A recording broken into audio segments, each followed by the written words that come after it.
Il existe un certain nombre de méthodes ou de manières, peu importe la façon dont vous voulez le dire, par lesquelles les guérisons sont obtenues par la parole de Dieu. Il y en a au moins 7. Et il existe d'autres méthodes qui relèveront de l'une de ces rubriques.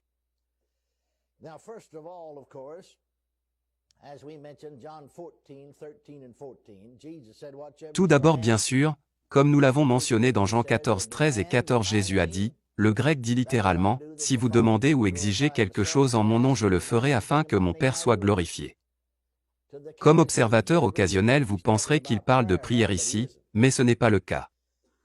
Il parle de l'utilisation du nom de Jésus comme Pierre l'a fait à la porte appelée Belle avec l'homme boiteux. Il a dit, au nom de Jésus-Christ de Nazareth, lève-toi et marche. Alléluia. Alors Dieu merci, nous avons le droit d'utiliser ce nom. Bien sûr que ce nom fonctionne dans la prière. Car dans Jean 16, 23 et 24 il dit, « Et en ce jour-là tu ne me demanderas rien. » C'est le jour où nous vivons maintenant. En vérité, je vous le dis, tout ce que vous demanderez au Père en mon nom, il vous le donnera. En mon nom, il vous le donnera. Jusqu'ici, vous n'avez rien demandé en mon nom. Demandez et vous recevrez afin que votre joie soit parfaite. Chaque croyant a le droit de demander à Dieu le Père la guérison ou toute autre bénédiction que la parole de Dieu déclare lui appartenir. Et quand vous demandez au nom de Jésus selon ce passage, gloire à Dieu, il vous le donnera. Ensuite, une autre méthode se trouve dans Matthieu chapitre 18, les versets 19 et 20 où Jésus dit, « Je vous dis encore que si 2 d'entre vous s'accordent sur la terre pour ce que vous demanderez, cela vous sera accordé par mon Père qui est dans les cieux. Car là où 2 ou 3 sont assemblés en mon nom, vous voyez, il y a encore le nom. Je suis au milieu d'eux. »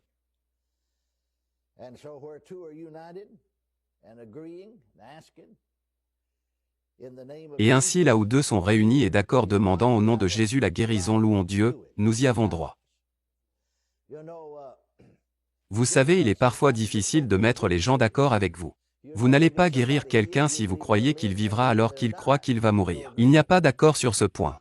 Je sais de quoi je parle. J'ai été pasteur pendant près de 12 ans. Souvent j'ai dû dissuader les gens de mourir et cela m'a pris du temps pour arriver à les convaincre de vivre pour que je puisse les guérir. En 12 ans de travail pastoral, je n'ai jamais enterré un membre de l'Église. Ne vous méprenez pas du tout. Nous savons que les gens vont vivre leur vie ici-bas, rentrer chez eux pour être avec Jésus tôt ou tard. Mais je disais à mes parents, même aux personnes âgées, ne meurs pas de cette façon. Laisse Dieu te guérir et puis meurs. Dieu ne veut pas que vous mouriez de cette façon avec des maux et des maladies. Dieu a dit à Israël, et cela peut s'appliquer à nous, il a dit, « J'ôterai la maladie du milieu de toi et tu accompliras le nombre de tes jours. » Amen. Louez le Seigneur.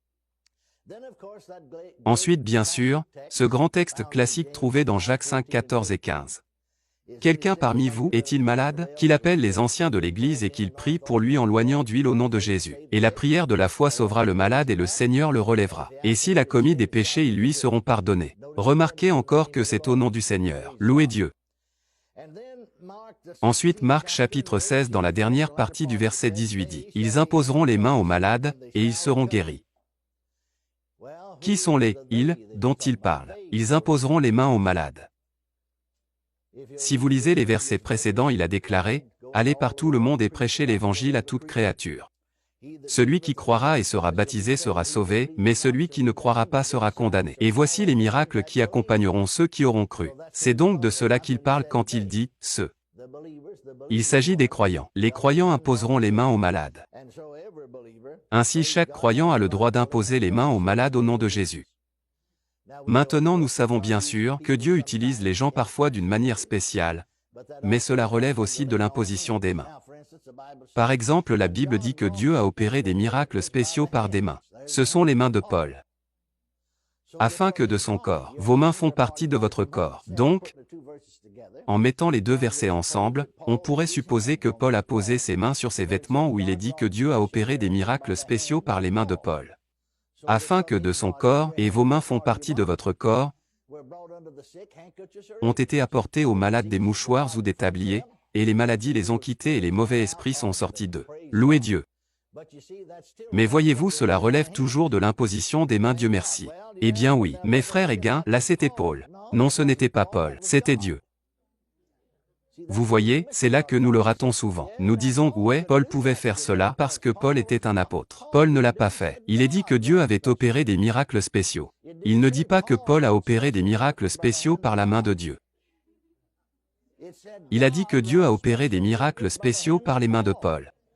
Dieu l'a fait. Dieu l'a fait. Alléluia. Et Dieu ne change jamais. Je veux dire qu'il fait toujours des choses de ce genre. Tu veux dire qu'il fait des choses comme ça aujourd'hui? Oui, je me souviens une fois nous organisions un rassemblement radio à Louisville.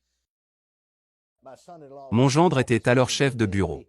Nous avons fait un petit